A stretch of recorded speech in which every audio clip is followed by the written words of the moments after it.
जय राधा माधव राधा माधव राधे।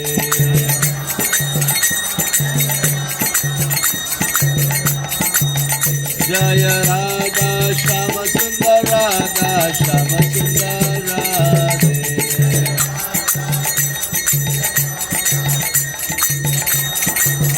जय कृष्ण बलराम कृष्ण बलराम कृष्ण बलराम जय वृंदावन धाम।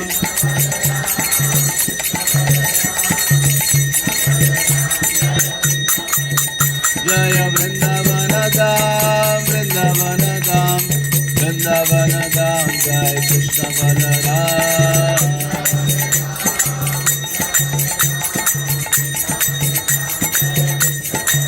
जय गौरनिताय गौरनिताय गौरनिताय जय गौरनिताय।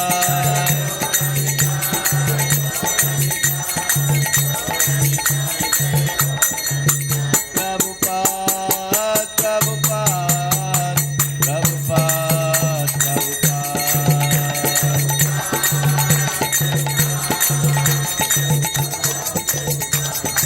हरि बोल हरि बोल हरि बोल हरि बोल हरि बोल।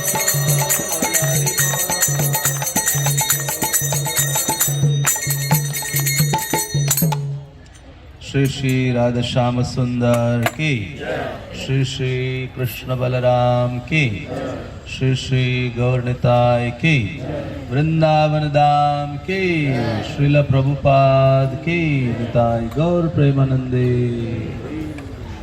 ओम भगवते वासुदेवाय ओम नमो भगवते वासुदेवाय ओम नमो भगवते वासुदेवाय। ओम ज्ञानतिमिरान्धस्य ज्ञानाञ्जनशलाकया चक्षुरुन्मिलितं येन तस्मै श्रीगुरवे नमः। श्रीचैतन्य मनोभीष्टं स्थापितं येन भूतले स्वयं रूपा कदा मह्यं ददाति स्वपदान्तिकम्। हे कृष्ण करुणा सिन्धो दीनबन्धो जगत्पते गोपेश गोपिका कांत राधा कांत नमस्तुते। तप्त कांचन गौरांगी राधे वृंदावनेश्वरी वृषभानुसुते देवी प्रणमामि हरिप्रिये। वाञ्छाकल्पतरुभ्यश्च कृपा सिन्धुभ्येव च पतितानां पावनेभ्यो वैष्णवेभ्यो नमो नमः। जय श्री कृष्ण चैतन्य प्रभु नित्यानंद श्री अद्वैत गदाधर श्रीवासदि गौर भक्तवृंद। हरे कृष्णा कृष्णा कृष्णा हरे हरे राम राम राम हरे हरे। कृष्णा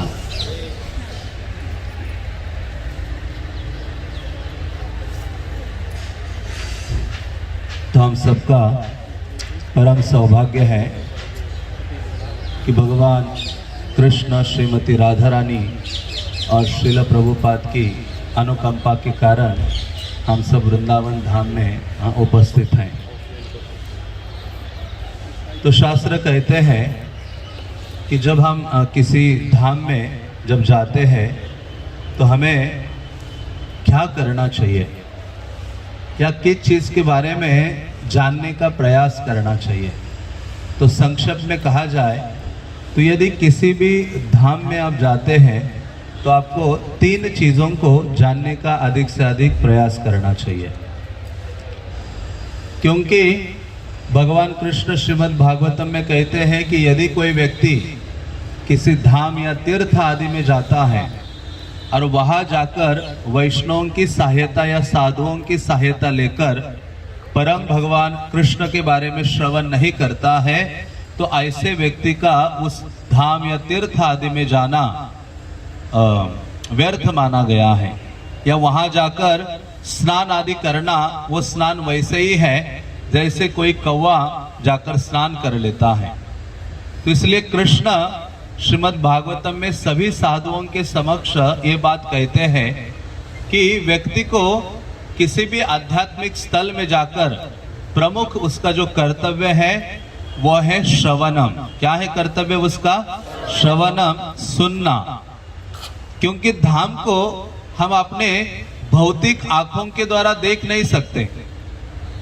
इसलिए कृष्णदास कविराज चैतन्य चरितामृत में कहते हैं, चिंतामणिमय भूमि कल्प वृक्षमय वन, चर्म चक्ष देखे तार प्रपंचेर सम। कि ये जो दिव्य भूमि है वृंदावन की, वो साधारण भूमि नहीं है। ये वृंदावन पृथ्वी का भाग नहीं है, हाँ, ये इस ब्रह्मांड का भाग नहीं है। इसलिए वो कहते चिंतामणिमय भूमि कल्प वृक्षमय वन, चर्म चक्ष देखे तार प्रपंचेर सम।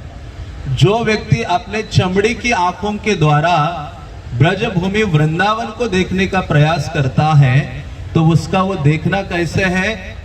हाँ, वो धाम को नहीं देखेगा, वो इस सांसारिक चीजों को देखेगा। इसलिए कभी कभी लोग वृंदावन आते हैं तो कहते अरे वहां तो बहुत गंदगी है, भीड़ भड़का है, हाँ वहां सारे बंदर है, सुअर है, हाँ वो अच्छा नहीं है।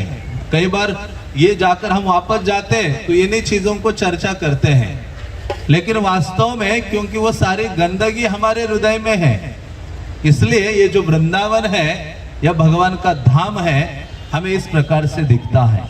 इसलिए जब भी किसी धाम में आते हैं तो वो सबसे पहले प्रयास करना चाहिए कि मुझे श्रवणम की क्या फैसिलिटी है, क्या मैं वहां जाकर सुनूंगा या नहीं। तो जब हम सुनेंगे वहां धाम के बारे में, दिव्यता के बारे में, तब हम वास्तव में उचित भावना से, उचित दृष्टिकोण से उस धाम को, उस स्थान को देख सकते हैं और उसको कैरी करके हम अपने हृदय में वापस अपने स्थान में ले जा सकते हैं। इसलिए शास्त्र कहते 3 चीजों को जानने का प्रयास करो। पहला है धाम, दूसरा है धामी और तीसरा है धामवासी। कितनी चीजें हैं? 3। हमेशा याद रखिए, मैं हमेशा फिक्स है ये चीजें बताता हूं, कोई आता है तो। हाँ, तो पहला है धाम, मतलब धाम के बारे में जानो अधिक से अधिक। ये धाम क्या है, किसका प्राकट्य है। दूसरा है धामी। धामी मतलब जैसे गीता में भगवान कहते हैं, देह और देही, देहिनोस्मिन्यता देहे कौमारम यौवनम जरा तथा देहांतर प्राप्ति धीरज तत्र न मुह्यति। तो जैसे वहां देह और देही शब्द यूज किया है कि उस देह के अंदर रहने वाला एक देही है, आत्मा है, उसी प्रकार से धाम में रहने वाला धामी है। धामी मीन्स वहां के प्रमुख आराध्य देव भगवान। हाँ, तो वृंदावन के धामी कौन है? कृष्ण है। श्रीमती राधा रानी के साथ जो सदैव दिव्य लीला करने में अनुरक्त है वो धामी है। और तीसरी चीज क्या है? धामवासी। भगवान कभी अकेले नहीं होते हैं या धाम कोई खाली नहीं होता है। धाम है तो भगवान है और भगवान है तो उनके क्या है? भक्त है, धामवासी। तो यहाँ के जो निवासी है वो साधारण नहीं है, हाँ वो भगवान के सबसे प्रिय जन है। इसलिए ये 3 चीजें जानने का प्रयास करना चाहिए जब भी हम किसी धाम में जाते हैं, किसी आध्यात्मिक स्थान में जाते हैं। जब ये 3 चीजों को अधिक से अधिक जानेंगे, चर्चा करेंगे, मनन करेंगे, तो वास्तव में हम अपने साथ किसको ले जाएंगे? वापस कृष्ण को ले जाएंगे, धाम को ले जाएंगे। तो इसलिए ये हमारा उद्देश्य होना चाहिए।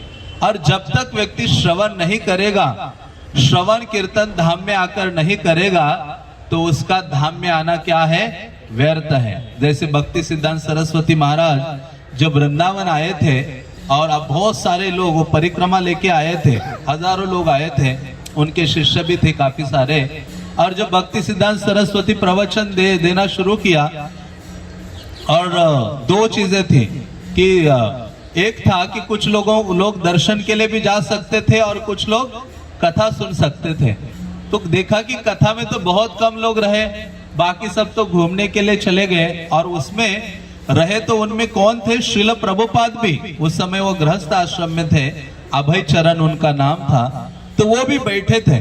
तो भक्ति सिद्धांत सरस्वती ने कहा कि देखो जितने भी चले गए ना इधर उधर दर्शन करने के लिए, वो तो अपने आय का एक्सरसाइज करने के लिए चले गए हैं, और वास्तव में जो धाम को देखने वाले हैं वो क्या किए हैं, यहाँ बैठे हुए हैं। क्योंकि भागवतम के दूसरे स्कंद में आता है श्रुत इक्षित पथा, कि श्रुत इक्षित पथा, श्रुत में सुनना और देखना। कैसे देखता है एक भक्त? कान के माध्यम से देखता है।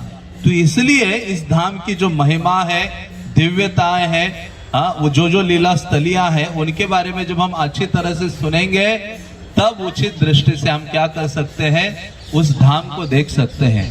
तो इसलिए जो धाम है जिसका वर्णन भगवान ने भगवत गीता में भी किया है, न तद भासयते सूर्यो न शशांको न पावकः यद गत्वा न निवर्तन्ते तद धाम परमम मम। गीता में भगवान कहते हैं मेरा ऐसा धाम है जहां सूर्य और चंद्रमा नहीं है, और यदि कोई व्यक्ति एक बार उस धाम में जाता है तो वापस आता नहीं है। तो लेकिन हम तो वापस जाने के लिए आए हैं, तो भावना क्या होनी चाहिए?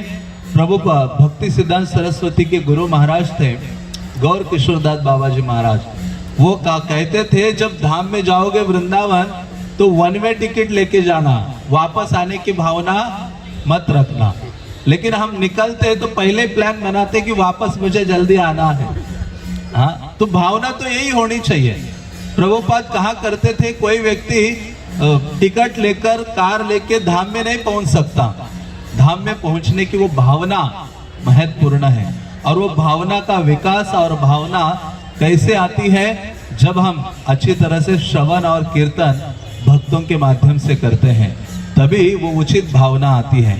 इसलिए जो धाम है वो भगवान का निजी स्थान है, बहुत ही प्रिय स्थल है जो वृंदावन धाम है।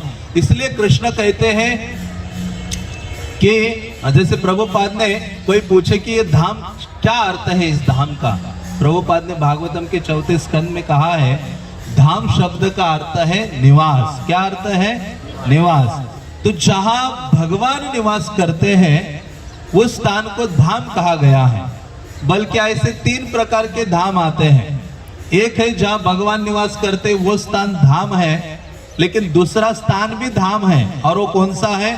नारद मुनि जब भगवान के पास गए और कहा कि हे प्रभु, मुझे कई लोग पूछते हैं कि भगवान कहाँ निवास करते हैं, तो भगवान स्वयं उनको कहते हैं ना हम तिष्ठामि वैकुंठे, मैं वैकुंठ में निवास नहीं करता हूँ, और ना बड़े बड़े जो योगी हैं मेरा हृदय में स्मरण कर रहे हैं उनके हृदय में भी नहीं रहता हूँ। यत्र गायन्ति मद भक्ता तत्र तिष्ठामि नारद, जहां मेरे भक्तगण मेरा गान करते हैं वहां पे निवास करता हूं। तो जहां कथा कीर्तन होता है, शास्त्र कहते उस स्थान को भी धाम कहा गया है। और तीसरी चीज भगवान कहते हैं, भागवतम में ही कहते हैं कि साधवो हृदयम मह्यम, कि साधु मेरे हृदय में निवास करता है और मैं भी साधु के हृदय में निवास करता हूं। इसलिए नरोत्तम दास ठाकुर ने कहा तुम्हारा हृदय सदा गोविंद विश्राम। तो शास्त्र कहते 3 स्थानों को धाम कहा जाता है। एक तो जहां भगवान स्वयं निवास करते हैं, दूसरा जहां भगवान के कथा कीर्तन आदि होते उस स्थान को धाम कहा गया है, और तीसरा जिस भक्त का हृदय कृष्ण के प्रेम और सेवा भावना से भरा हुआ है, ऐसे भक्त के हृदय को भी शास्त्र क्या कहते हैं? धाम कहते हैं। तो इसलिए ये तीनों चीजें हमारे लिए हैं और तीनों चीजें हमारे लिए सहायक है। तो इस कारण से भगवान जब इस धरा धाम में आते हैं, इस जगत में आते हैं, तो वो अपना निजी धाम भी लेके आते हैं। प्रभुपाद कहा करते थे कि जैसे अमेरिका का राष्ट्रपति किसी और कंट्री में जाता है तो अपने साथ अपनी कार सब कुछ लेके जाता है, तो उसी प्रकार से भगवान अपना गोलोक धाम या वैकुंठ आदि जब छोड़कर इस पृथ्वी पे आते हैं तो आने से पहले किसको भेजते हैं? अपना निजी स्थान, अपना धाम भेजते हैं। तो इसलिए जो जहां कृष्ण आध्यात्मिक जगत में निवास करते हैं उसको गोलोक वृंदावन कहा गया है, और वही गोलोक वृंदावन आध्यात्मिक आकाश से इस संसार में आता है तो उसको भौम वृंदावन कहते हैं। क्या कहते हैं? भौम वृंदावन। तो जहां हम निवास कर रहे हैं या बैठे हैं, ये स्थान भौम वृंदावन है, और ये इस पृथ्वी का भाग नहीं है। ये अपराध है। कोई कहता है कि वृंदावन उत्तर प्रदेश में है, किसी और डिस्ट्रिक्ट में है या भारत में है, शास्त्र कहते नहीं। हाँ, ये स्थान का अंश या भाग नहीं है, क्योंकि ये अछूता है। जैसे कोई जो कमल है कीचड़ में उत्पन्न होता है, लेकिन कभी उसका स्पर्श नहीं करता। गीता में कृष्ण कहते हैं पद्म पत्रमिवाम्भसः, कि जैसे कमल का जो पुष्प है वो कीचड़ के ऊपर ही रहता है, कभी स्पर्श नहीं करता कीचड़ में से निकलने के बावजूद भी, उसी प्रकार से भगवान का ये जो धाम इस भौतिक जगत में होने के बावजूद भी इस भौतिक जगत का अंश या भाग नहीं है। सदैव हमें ये जानना चाहिए। इसी कारण से ये जो वृंदावन है ये शाश्वत है। क्या है? शाश्वत है। ये पृथ्वी भी नष्ट हो जाए, संहार आदि होता है, प्रलय आदि होता है, तो पृथ्वी के सारी डूब जाती है, नष्ट हो जाती है एक प्रकार से, लेकिन ये जो भगवान का धाम है वो प्रलय से भी प्रभावित नहीं होता। जैसे हम श्रीमद् भागवतम में वर्णन आता है कि जब पृथ्वी रसातल में चली गई थी, सागर के अंदर, तो भगवान ने वराहदेव का अवतार लिया था। और महासागर से वराहदेव ने क्या किया, अपने दांतों के ऊपर उस पृथ्वी को धारण करके लेके आ गए, ऊपर जल से ऊपर लेके आ गए। जैसे ऊपर आए तो ये पृथ्वी देवी वराहदेव के दांतों के ऊपर ऐसे गोल बैठी हुई थी, और वह ऊपर आती है तो देखती कि अरे सामने तो मुझे और एक स्थान नजर आ रहा है जहां गायें चल रही है, वृक्षवल्ली है, सारे प्राणी हैं, मनुष्य भी परिक्रमा कर रहे हैं। हाँ, तो ये वराहदेव को पृथ्वी माता, ये वराह पुराण में आता है, गर्ग संहिता में वर्णन आता है कि पृथ्वी माता वराहदेव को कहते हैं कि हे प्रभु, अभी मैं तो नीचे चली गई थी, तो यहाँ जीवन कैसे है सबका? तब भगवान वराहदेव कहते हैं कि हे पृथ्वी, ये मत समझना कि तुम्हारे कारण ही सबका अस्तित्व है, ऐसा नहीं है। हाँ, आप जो देख रहे हो ना सामने, पहाड़ भी है, वृक्ष भी है, पशु भी है, लोग भी हैं, वो क्या है? वृंदावन धाम है। क्या है? वृंदावन धाम। और इसलिए भगवान वराह जब पृथ्वी देवी को लेकर आए तो परिक्रमा मार्ग में एक स्थान आता है कि वहां आकर उन्होंने लाया और वराहदेव वहां बैठ गए, थोड़ा विश्राम करते। तब पृथ्वी ने देखा कि अरे यहाँ तो सब कुछ है। तब भगवान कहते हैं कि क्या है? ये मेरा धाम है, वृंदावन जो शाश्वत है, और तुम्हें भी मैं यहाँ रखूंगा। तो किसके आधार में रखूंगा? वृंदावन धाम के आधार में रखूंगा, नहीं तो तुम फिर से पानी में चली जाओगी। तो पृथ्वी को भी आधार मिला है, वो जो स्थिर है वो किसके कारण है? धाम के कारण है। इसलिए हमें जानना चाहिए कि ये जो धाम है, ब्रज भूमि वृंदावन है, वो साधारण नहीं है, वो शाश्वत है, उसका प्रलय नहीं होता, विनाश नहीं होता। इसलिए वराहदेव उनको कहते हैं माथुरम मंडलम दिव्यम दृश्यते ग्रे नितम मिनी गोलोको भूमि संयुक्तम प्रलय पीन समृतम। प्रलय होकर भी इसका विनाश होता नहीं है। इसलिए जो वृंदावन धाम, हाँ, सारे गुणों से परे है। इसी कारण से धाम में क्या विशेषता होती है? श्रीमद् भागवतम के 3 स्कंद में शुकदेव गोस्वामी कहते हैं अखंडित उत्सवः। धाम में क्या होता है? सदैव उत्सव होता है। जहां सदैव फेस्टिवल्स होता है, भगवान का गुणगान होता है, वो स्थान वास्तव में धाम है। इसी कारण से जब हम वृंदावन आते हैं तो हर रोज यहाँ नया नया लगता है, और इतना आनंद हमें अनुभव होता है जितना हमें आनंद दिल्ली में अनुभव नहीं होता है। हाँ, इसलिए ये जो वृंदावन भूमि है ये दिव्य है। और ये वृंदावन भूमि हमारे लिए बहुत प्रियतम होनी चाहिए। क्या होनी चाहिए? सबसे प्रिय हमें वृंदावन, ब्रजधाम वृंदावन होना चाहिए। इसी कारण से हम धाम में आते हैं कि जब हम धाम में आते हैं तो धीरे धीरे ये भावना हमारे हृदय में विकसित होती है कि मैं भौतिक जगत का प्राणी नहीं हूं, मेरा जगत कौन सा है? भगवान का धाम है। इसलिए महाराष्ट्र में एक संत हुए हैं जिनका नाम तुकाराम था, आपने सुना होगा। 400 साल पहले वो चैतन्य महाप्रभु ने उनको स्वप्न में भगवान नाम का दीक्षा प्रदान किया था। उन्होंने अपने एक गीत में भी बोला है। तो ऐसे 400 साल पहले उनको वैकुंठ से विमान आता है ले जाने के लिए। विमान में गरुड़ा आते हैं और हजारों लोग एकत्रित हो गए और वो गरुड़ के ऊपर विराजमान हो गए। और जैसे हो गए उन्होंने अपनी पत्नी को भी बोला कि आप चलो, अभी मुझे मौका मिला है वैकुंठ जाने का, भगवान के धाम जाने का, तुम भी मेरे साथ चलो। उन्होंने बोला, उनके बोल रहे थे, वो कहते हैं मराठी भाषा में आम्ही जातो आमच्या गावा, मीन्स मैं अपने गांव जा रहा हूँ। आमचा राम नाम घ्यावा, मतलब मेरा ये आदेश है कि आप भगवान के नामों का उच्चारण करो। तो वो कहना चाहते हैं कि हमारा जो असली निवास स्थान है वो क्या है, भगवान का धाम है। तो उनकी पत्नी भी वहां थी, हजारों लोग थे। पत्नी को कहा चलो चलो, तो पत्नी क्या कहती है, पत्नी कहती है यदि मैं आपके साथ जाऊंगी तो यहाँ जो भैंस है, घर का काम है वो कौन करेगा, भैंस को कौन संभालेगा, क्योंकि मैके से उसको एक भैंस पिताजी ने दे दी थी। तो वो भैंस के लिए इस जगत में रही, लेकिन वो क्या है, तुकाराम धाम में चले गए। तो उसी प्रकार से कभी कभी भक्त लोग हमें खींच के ले आते, अरे चलो वृंदावन, चलो यहाँ, लेकिन हम क्या है, हमें पीछे हुक लगा हुआ है भौतिक आसक्तियों का।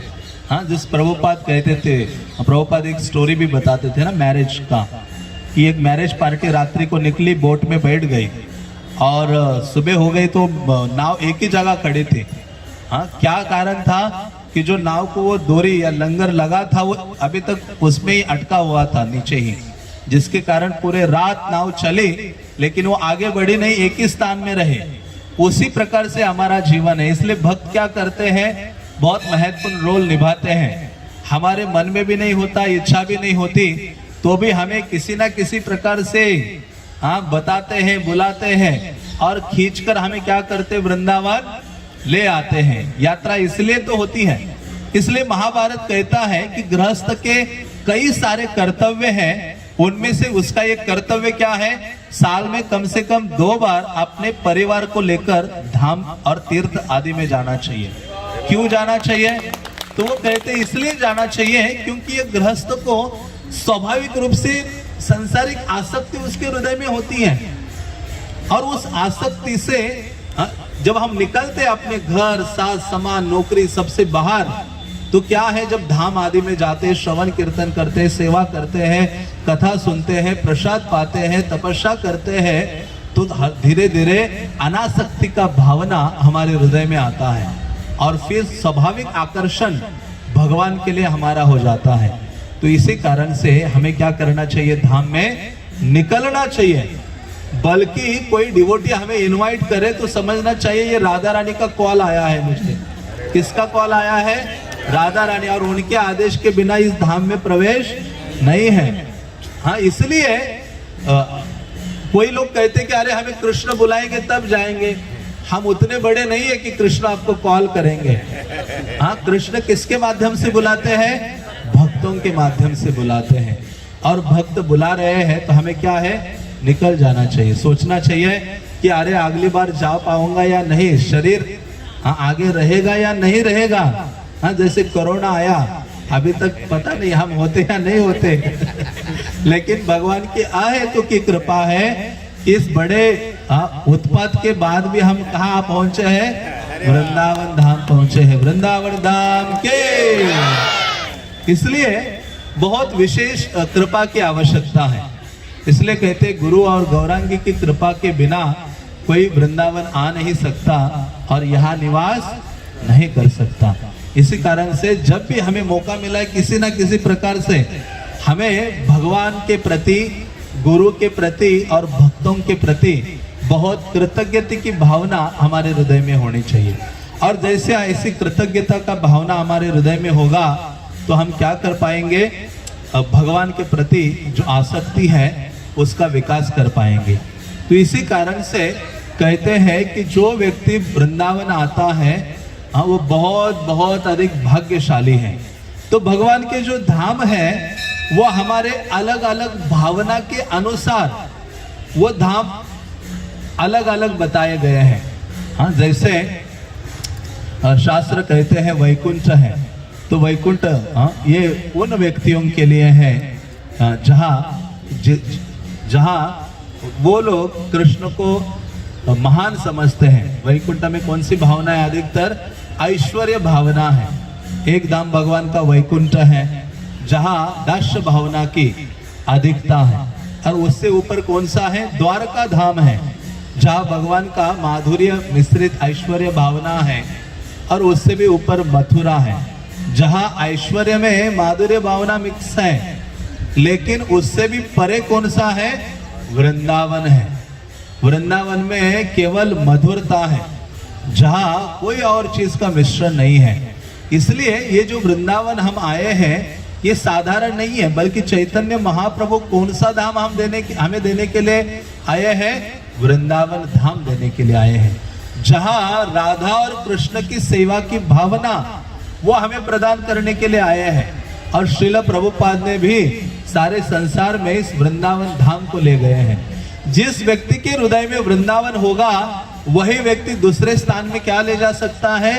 वृंदावन को ले जा सकता है। तो प्रभुपाद की असीम कृपा है। प्रभुपाद का जो ऋण है हम करोड़ों करोड़ों जन्म उनके चरणों में अर्पित करें ना, तो भी प्रभुपाद का ऋण हम अदा नहीं कर सकते। जिन्होंने इतना इस मनुष्य समाज के लिए किया है, सभी के लिए किया है। इसलिए सारे धामों में जो सर्वोच्च है वो है वृंदावन। इसलिए चैतन्य महाप्रभु भी कहते हैं रूप गोस्वामी के माध्यम से, वैकुंठा जनितो वरा मधुपरी तत्रापि रासोत्सवा, कि कहते हैं कि वैकुंठ से भी उत्तम क्या है? मधुपुरी है, मतलब मथुरा है। और मथुरा से भी श्रेष्ठ क्या है? तत्रापि रासोत्सवा, मथुरा से भी श्रेष्ठ ये वृंदावन है, ब्रजभूमि वृंदावन है। हाँ, क्योंकि यहाँ भगवान ने क्या की है? अपनी अनगिनत लीलाएं की है। भगवान 11 साल के अराउंड 10 साल 9 महीने ऐसे कुछ भगवान की आयु थे जब भगवान ब्रजभूमि वृंदावन को छोड़कर मथुरा चले गए, और वहां लगभग 17 साल या कुछ रहे, और फिर वहां से 100 साल रहे। भगवान जाकर कहा द्वारका धाम में रहे। तो उनकी जो बाल्य लीलाएं हैं या सभी प्रकार की जो लीलाएं हैं भगवान ने वृंदावन में की है। इसलिए कहा गया है कि ये वृंदावन भूमि अति भाग्य है, बहुत महान है। इसलिए श्रीमद् भागवतम में एक श्लोक आता है जिसमें कहा गया है, पुण्यावत ब्रज भुवो यदयं नृलिंगम गूढ़ पुराण पुरुषम वन चित्रमाल्यः गापालयन् सह बलक्वनयन् च वेणुं विक्रीडयन् च तिगिरित्र रमार्चितांग्रिः। कहते हैं पुण्यावत ब्रज भुवो यदयं नृलिंगः, क्या बताऊं मैं आपको ये ब्रजभूमि वृंदावन के बारे में, जहां गूढ़ पुराण पुरुषों वन चित्रमाल्यः, वेद भी जिस पुराण पुरुष को ढूंढते हैं ऐसे परम भगवान इस ब्रजभूमि में आते हैं, साधारण ग्वाल बनते हैं। गा पालयन सहबल क्वनयन च वेणुम, और वो क्या करते हैं? बलराम के साथ गौओं को चराने के लिए निकलते हैं, और गले में अलग अलग प्रकार की जो वन के पुष्पों की और पत्तों की मालाएं हैं उनको धारण करते हैं। विक्रीडयांचित गिरित्र रमार्चितांग्री, और जिनकी आराधना पार्वती देवी, शिवजी, ब्रह्मा आदि सब करते हैं। ऐसे परम भगवान इस ब्रजभूमि वृंदावन में चले हैं। ऐसे कहा गया है कि सर्वोपरि श्री गोकुल ब्रज लोक धाम श्री गोलोक श्वेत दीप वृंदावन नाम। तो वृंदावन को सर्वोच्च कहा गया है। जितने पुराण हैं, संहिताज है, वेद है, उपनिषद है, भागवत आदि है, सभी ग्रंथों में वृंदावन की जो सर्वश्रेष्ठता है उसको स्थापित किया है। और ऐसे वृंदावन में आने के लिए जो देवता गण है वो तरसते हैं। ब्रह्मा प्रार्थना करते हैं कि हे कृष्ण, हे राधा रानी, आप मुझे क्या करो? वृंदावन में स्थान प्रदान करो। एक पत्थर बनना चाहता हूं मैं। कहां बनना चाहता हूं पत्थर? नंद महाराज के आंगन में बनना चाहता हूं, जहां वृंदावन की जो रमणिया हैं, गोपिकाएं हैं, ग्वाल बाल आदि हैं, वो चले और मेरे ऊपर अपने चरण रखे, ताकि मुझे उनके चरणों की धूली क्या हो जाए? प्राप्त हो जाए। सोचो, जो पहला सिटीजन है इस ब्रह्मांड का, पहला व्यक्ति जो हमारे संप्रदाय के सबसे पहले आचार्य हैं, उनकी भावना क्या है कि वृंदावन में मुझे चरण धूलि प्राप्त करनी है। तो इतनी बड़ी अपॉर्चुनिटी, इतनी बड़ी भावना वो व्यक्त कर रहे हैं। और उसी प्रकार से जो सबसे बड़े विद्वान थे उद्धव, हाँ कहते हैं उद्धव शुद्ध हो गयो। ब्रज में कहते हैं अरे उद्धव भी शुद्ध हो गया, आप कहाँ बैठे हो? और कैसे शुद्ध हो गए उद्धव? उद्धव भगवान के सबसे निकटतम थे। कृष्ण को कुछ सलाह लेनी थी या कुछ करना था तो सबसे पहले उद्धव को पूछा करते थे। और उद्धव इस जगत के या इस पृथ्वी के किसी यूनिवर्सिटी में नहीं पढ़े थे। उद्धव को पढ़ने के लिए कहाँ भेजा था उस समय? कौन बताएगा? हाँ, स्वर्ग में भेजा था। कई डिवोटीज कहते पैराडाइज यूनिवर्सिटी में भेजा था। हाँ, वहां पढ़ के आए बृहस्पति के पास, जो देवताओं को पढ़ाते हैं। वहां ये बृहस्पति पढ़ने के लिए गए थे और वो वापस आ गए, मथुरा में कृष्ण के साथ रहे। फिर भी वो कहते हैं कि भक्ति सीखनी है, समझनी है तो मुझे कहाँ प्रवेश करना होगा? वृंदावन में जाकर वृंदावन की रज में लोटपोट होना होगा। वृंदावन के जो गोप है, ब्रजवासीज है, उनके चरणों की धूलि को लेकर अपने मस्तक का आभूषण बनाना पड़ेगा। तब जाकर मुझे ये भक्ति क्या है, कृष्ण की सेवा क्या है, ये धाम क्या है, वो समझ में आएगा। इसलिए तो उद्धव आए और ब्रज भूमि में उन्होंने देखा कि अरे इस संसार में हर कोई अपने पुत्र पुत्री धन सभी चीजों से प्रेम करता है, लेकिन वृंदावन ऐसा स्थान है सभी लोग किससे प्रेम करते हैं? कृष्ण से प्रेम करते हैं। अपने पुत्र पत्नी सब होने के बावजूद भी उनका सबसे अधिक प्रेम किससे है? कृष्ण से है। और कृष्ण भी सबसे अधिक प्रेम अपने भक्तों से वृंदावन में करते हैं। इसलिए ऐसा ये जो वृंदावन है वो साधारण स्थान नहीं, यहाँ तो प्रेम ही परम है। इसी कारण से कहते हैं कि इस वृंदावन के कई सारे नाम हैं। एक नाम है ब्रज, सुना है आपने? ब्रज, ब्रज कहते हैं या ब्रज भूमि भी कहा जाता है। तो ब्रज क्यों कहा जाता है? तो सनातन गोस्वामी आदि कहते हैं ब्रजति गच्छति इति ब्रजः, मतलब जहां, ब्रज शब्द का अर्थ है गतिशीलता। मतलब जहां जहां नंद महाराज, गौवे, ग्वाल बाल, गोपिकाएं सभी लोगों ने विचरण किया, उस स्थान को क्या कहते हैं? ब्रज कहते हैं। और सनातन गोस्वामी वृंदावन का अर्थ बताते हैं। वो कहते हैं वृंदस्य समूहस्य अवनम रक्षणम पालनम यस्मात् तत् वृंदावन। वृंदावन तो वो स्थान है जो सभी का पालन करता है, उसको क्या कहा गया है? वृंदावन कहा गया है। इसी कारण से चैतन्य महाप्रभु ने हमें एक सबसे महत्वपूर्ण शिक्षा दी है। चैतन्य महाप्रभु कहते हैं, यदि कोई पूछे कि अरे चैतन्य महाप्रभु की सारी शिक्षाओं को एक श्लोक में बता दो, सब कुछ इस गौड़िया संप्रदाय का सारा सार तत्व एक बार बता दो, तो एक श्लोक की रचना की गई है उसके लिए। और उसमें बताया गया है, जिसमें सारा सार प्रस्तुत किया है। और उसमें उसकी शुरुआत ही इसी प्रकार से है। यदि कोई कहता है कि आप इस भक्ति में लगे हो तो आपके आराध्य देव कौन है, तो उस श्लोक की शुरुआत ही उससे होती है। वो कहते हैं आराध्य भगवान ब्रजेश तनयम तद धाम वृंदावनम। हाँ, कोई पूछे कि आपके आराध्य कौन है, आप सेवा में लगे हो, भक्ति में लगे हो, तो कहते आराध्य भगवान ब्रजेश तनया। मेरे आराध्य देव कौन है? ब्रज ईश। ब्रज ईश मीन्स नंद महाराज, और तनया उनके जो पुत्र है नंद महाराज के, वही मेरे एकमेव आराध्य देव है। इसलिए प्रभुपाद गीता के 9वें अध्याय के एक तात्पर्य में कहते हैं जो कृष्ण है वृंदावन में, उन्हीं के प्रति हमारा आकर्षण की भावना विकसित करनी चाहिए। तो वो कहते हैं आराध्य भगवान ब्रजेश तनया तद्धाम वृंदावनम। केवल कृष्ण ही आराधनीय नहीं है, बल्कि कृष्ण का जो धाम है वो भी हमारे लिए क्या है? आराधनीय है, उतना ही सेवा करने योग्य है। और वो कहते कि आप कौन सी विधि का पालन करते हैं, तो वहां कहते हैं रम्या काचित उपासना व्रजवधु वर्गेन वा कल्पिता। हमारी प्रोसेस तो वही है, जिस भावना से, जिस विधि से गोपियों ने भगवान की सेवा आराधना की है, वो हमारी भावना है। तो कोई कहेगा इसका प्रमाण कहाँ है, तो चैतन्य महाप्रभु कहते हैं श्रीमद् भागवतम प्रमाणम अमलम। प्रेम पुमार्थो महान। श्रीमद् भागवत इसके लिए प्रमाण है। और भगवान के प्रति प्रेम की भावना का विकास करना यही हमारे जीवन का क्या है, लक्ष्य है।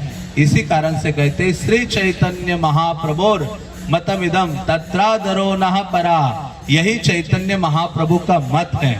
तो इसी कारण से ये स्थापित करते हैं कि कृष्ण हमारे आराधनीय है, उतना ही आराधनीय कृष्ण का ये वृंदावन धाम है और ये कृष्ण के लिए सबसे अधिक प्रिय है। इस धाम के बारे में कोई ऐसा वैसा बोलता है तो कृष्ण के आंखों से आंसुओं की धारा बहने लगती है। इसलिए तो कहा गया है भागवतम आदि ग्रंथों में, जीव गोस्वामी आदि कहते हैं कि कृष्ण वृंदावन को छोड़कर एक कदम भी बाहर नहीं जाते। एक पादम न गच्छति, एक पद भी छोड़कर वृंदावन से बाहर कृष्ण जाते नहीं है, इतना उनको वो प्रिय है धाम। हाँ, इस जैसे गर्ग संहिता में एक कथा आती है कि जब प्रलय हुआ था, नैमित्तिक प्रलय, उस समय शंखासुर ने क्या किया, ब्रह्मा सो रहे थे तो एक शंखासुर आया और उसने सोए हुए ब्रह्मा के मन से या बुद्धि आदि से क्या किया, उनके वेद सारे चुरा लिए और वो समुद्र में चला गया। जिस कारण से सारे देवताओं का बल आदि खत्म हो गया। तो भगवान ने मत्स्य अवतार धारण किया, वो शंखासुर का वध किया, वेदों को वापस लाया और प्रयाग में ये सारे वेद ब्रह्मा को वापस दे दिए। और उसके बाद वो जो प्रयाग स्थान है, जो त्रिवेणी जिसको हम कहते हैं, गंगा यमुना और सरस्वती जहाँ एकत्रित होती हैं, उस त्रिवेणी में ये यज्ञ आदि होकर ब्रह्मा को ये सारे वेद वापस दे दिए। फिर से ब्रह्मा नॉलेजेबल हो गए और तब वो जो प्रयाग है उसको क्या किया, सारे तीर्थों का राजा भगवान कृष्ण ने बनाया। जितने भी इस पृथ्वी तल में तीर्थ हैं उनका राजा प्रयाग को बनाया। इसलिए प्रयाग को क्या बोलते हैं, तीर्थराज कहा जाता है। हाँ, तीर्थ और धाम में अंतर है। तीर्थ पापों को विनष्ट कर देता है, मतलब पाप आपके खत्म कर देता है, लेकिन पाप करने की प्रवृत्ति हमेशा हमारे हृदय में बनी रहती है। लेकिन धाम का अंतर क्या है, धाम में आकर पाप ताप तो वैसे उसके स्पर्श करने मात्र से, हाँ, वृंदावन भूमि में एक कदम डालने मात्र से अनंत अनंत जन्मों के पाप ताप खत्म हो जाते हैं। उसके अलावा जो पाप करने की प्रवृत्ति है वो भी नष्ट हो जाती है और भगवान के प्रति जो प्रेम की भावना सुप्त है वो हमारे हृदय में जागृत हो जाती है। ये विशेष अंतर है। इसलिए तीर्थ, ये हरिद्वार है, तीर्थ प्रयाग है, ये सारे तीर्थ हैं, ठीक है, वहां जाना भी ठीक है, लेकिन अधिकतर कहाँ जाना चाहिए व्यक्ति को, धाम में जाना चाहिए। भगवान का जो धाम है, वृंदावन है, जगन्नाथपुरी है, द्वारका है, बद्रीनाथ है, ऐसे जो प्रमुख प्रमुख धाम है उनमें जाना चाहिए। और जो व्यक्ति वृंदावन धाम आता है उसने सारे धामों में भी, अन्य धामों में जाने का फल उसने प्राप्त कर लिया है। किसी अन्य स्थान में जाने की उसको विशेष आवश्यकता नहीं है, लेकिन फिर भी हमें जाना चाहिए। क्यों? क्योंकि वहां जब जाते हैं वहां भी भगवान की महिमा आदि को सुनते हैं तो और अधिक, हाँ, जो प्रेम और अफेक्शन की भावना, हाँ, वो भगवान के प्रति हमारी बढ़ती है। तो जैसे फिर इसको ये पद मिला, ये जो तीर्थराज प्रयाग को तुझे भी पद मिला कि वो सारे तीर्थों का राजा है, तो घमंड आ गया। किसी व्यक्ति को कुछ अचीवमेंट हो जाती है, कुछ वो कर लेता है तो बड़ा घमंडित हो जाता है। तो ये नारद मुनि ने देखा। कभी कभी हम अपना आचरण समझ नहीं पाते कि मैं घमंडी हूँ या नहीं हूँ, गर्व बढ़ रहा है कि नहीं बढ़ रहा है। अकेले होते तो लगता है मैं एक शुद्ध भक्त हूँ, मेरे जैसा हम्बल भक्त इस जगत में कोई नहीं है। लेकिन जैसे भक्तों के बीच में आ जाते हैं ना, तब पता चलता है मेरे असलियत क्या है, क्योंकि बाकी भक्त देखते रहते हैं और हमें फिर ठीक करते हैं। इसलिए कहते भक्तों के बीच रहना चाहिए, भक्तों के संग होना चाहिए। इसलिए जब वृंदावन भी आते हैं, हमारे आचार्य भक्ति सिद्धांत, भक्ति विनोद ठाकुर, प्रभुपाद, ये सारे आचार्य कहते हैं अकेले नहीं आना चाहिए। हमेशा कैसे आने का प्रयास करना चाहिए, भक्तों के संग में आने का प्रयास करना चाहिए। और कहते वृंदावन आओ तो 3 दिन से ज्यादा मत रहो, क्योंकि हमारी आदत क्या होती है, जब किसी चीज से हम फैमिलियर हो जाते हैं तो वो रोज के जैसे लगती है, हाँ, मतलब साधारण लगने लगती है। तो वृंदावन में भी 3 दिन से अधिक नहीं रहना चाहिए, और रहे तो भक्तों के संग में रहे और निरंतर एंगेज होना चाहिए। जिसके पास करने के लिए कुछ नहीं है ना वृंदावन में, तो उसके लिए बहुत कठिन है। हाँ, वृंदावन उसके लिए बहुत कठिन है। इसलिए क्या है, हमेशा प्रयास करो भक्तों के संग में रहे, जितना अधिक हो सके उनकी आज्ञाओं का पालन करे और अधिक से अधिक हरि नाम का उच्चारण करे, कथा सुने, कुछ ना कुछ सेवा करने का प्रयास करें। हाँ, हम सब भक्तों के बीच में होते हैं तो सेवा भावना करें, क्योंकि धाम में जब हम सेवा करते हैं, धाम में जब हरि नाम लेते हैं, वृंदावन में हजारों गुना उसका लाभ है। एक माला करो तो वृंदावन में 1000 माला करने के समान है। और थोड़ी भी सेवा करो तो राधा रानी का ध्यान आकृष्ट कर लेते। अच्छा, ये वृंदावन आए मेरे भक्तों का ये सेवा कर रहा है। तो इस प्रकार से वृंदावन में जब हम आते हैं तो सेवा की भावना बढ़ानी चाहिए। हरि नाम हमें जप करना चाहिए, प्रयास करें अधिक से अधिक, और जितना हो सके अपना निद्रा आदि उनसे थोड़ा कम ही रहे 2-3 दिन। जितना आदि हो सके जगे रहो। क्या करो? जगे रहो। इसलिए तो महाप्रभु ने बोला है, जीव जागो जीव जागो गोरा चांद बोले। हाँ, केवल ये ढोंग नहीं करना चाहिए कि मैं महान भक्त हूं। जैसे कई ऐसे लोग होते हैं जिनको प्रभुपाद कहा करते थे सहजिया। सहजिया मतलब वो नियमों का पालन नहीं करना चाहते। वो कहते नहीं नहीं, कृष्ण हमारे, राधा रानी हमारे हैं, राधे राधे जपा करो, चले आएंगे बिहारी। बिहारी तो नहीं आएंगे, तुम बिहार चले जाओगे वृंदावन छोड़ के। तो प्रयास क्या होना चाहिए, यहाँ जो प्रभुपाद और भक्तों के आदेश है उनको हम पालन करें और हरि नाम आदि का उच्चारण करें, सेवा और कथा को हम क्या करें, सुने, तब हमें इस धाम का लाभ प्राप्त हो सकता है। तो इसलिए भक्तों के बीच में ही रहें और प्रयास करें कि दूसरों के प्रति अपराध की भावना ना हो। इसलिए कोई वृंदावन आता है तो मैं उनको हमेशा बोलता हूँ 3 बी से सावधान रहो। हाँ, बी होता है ना, ए और बी। 3 बी क्या है? 3 बी है। पहला बी है बंदर। क्या है? बंदर। बंदर से कोई मित्रता भी नहीं और बंदर से शत्रुता भी नहीं। हाँ, आप ज्यादा दिखाने का प्रयास नहीं करो बंदर के पास जाकर, मित्रता भी नहीं और शत्रुता भी नहीं। ये पहला है, हाँ, बंदर से।